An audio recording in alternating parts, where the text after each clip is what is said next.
Hello everyone. Today we will be doing a dictation from Progressive Magazine, May 2026. I will be dictating exercise number 14. We will start the dictation in 10 seconds.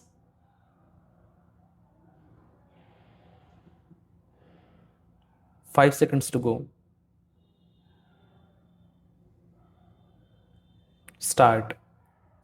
As our chairman reminded you, our neighbors are all the countries of the world now, so that we cannot relate our foreign policy just to a few countries around us, but have to think of practically every country in the world and take into consideration all the possible areas of conflict, trade, economic interest, etc. It has been recognized now that if there is a conflict on a big scale anywhere in the world, it is apt to spread all over the world. That is, war has become indivisible, and therefore peace is indivisible. Therefore, our foreign policy cannot limit itself to the nearby countries. Nevertheless, the nearby countries always have a special interest in one another, and India must inevitably think in terms of her relations with the countries bordering her by land and sea.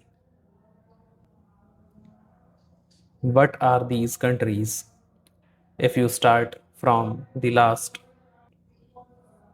Pakistan, I would also include Afghanistan. Although it does not touch India's borders, Tibet and China, Nepal, Burma, Indonesia, and Ceylon. In regard to Pakistan, the position has been a very peculiar one owing to the way Pakistan was formed and India was divided.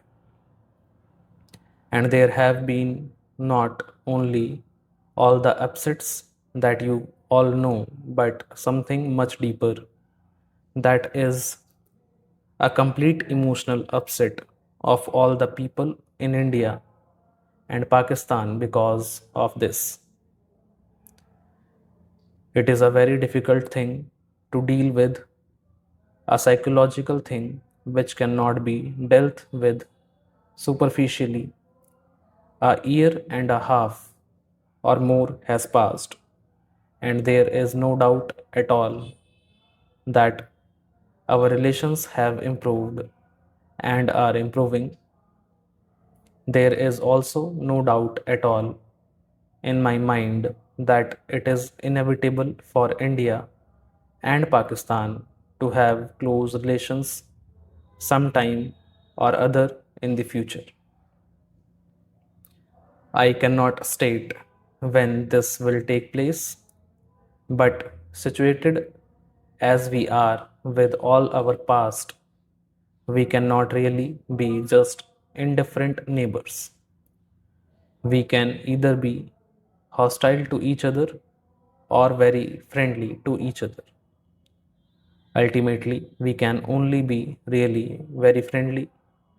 Whatever period of hostility may intervene in between, because our interests are so closely interlinked.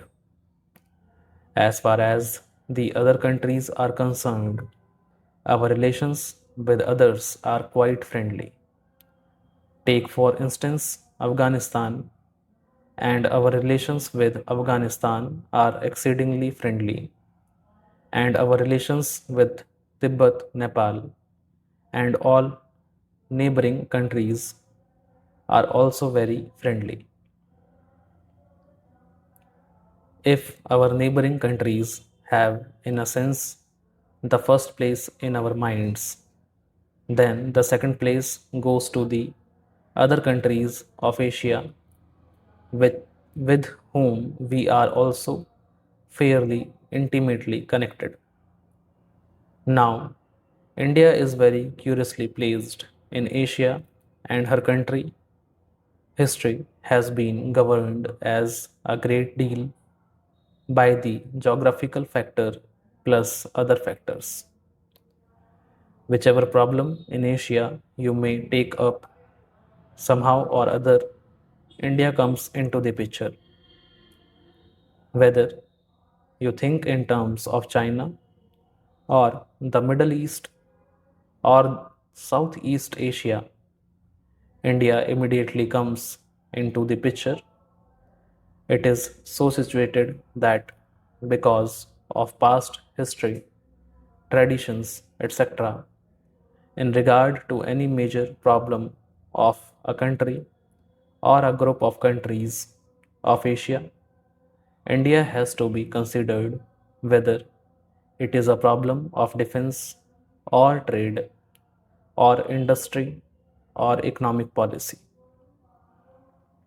India cannot be ignored. She cannot be ignored because, as I said, her geographical position is a compelling reason. She cannot be ignored also because of her actual or potential power and resources. Therefore, whatever your own views may be, by virtue of her practical position and other reason, India is bound to play an important part in Asia, whether it is Western Asia or the Far East to Southeast Asia.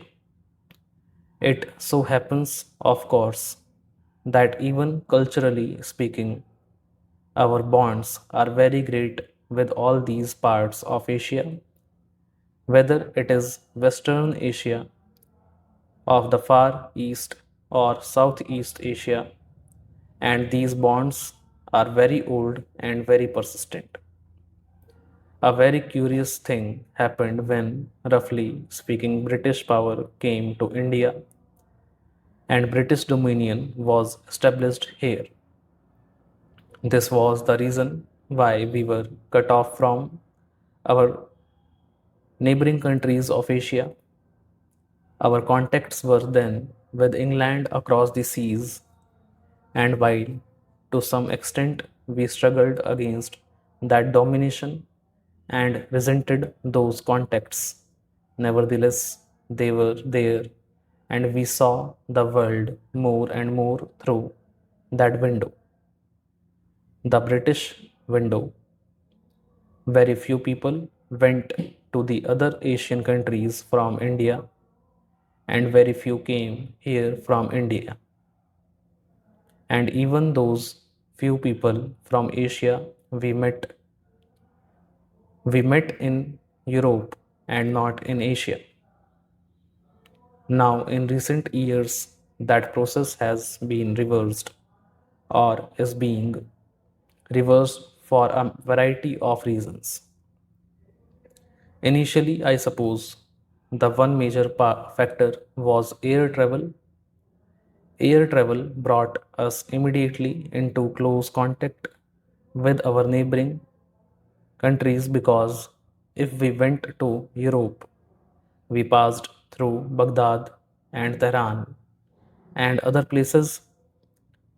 Air travel is not the only factor, that are also political reasons that are now bringing about these changes for future development. Stop.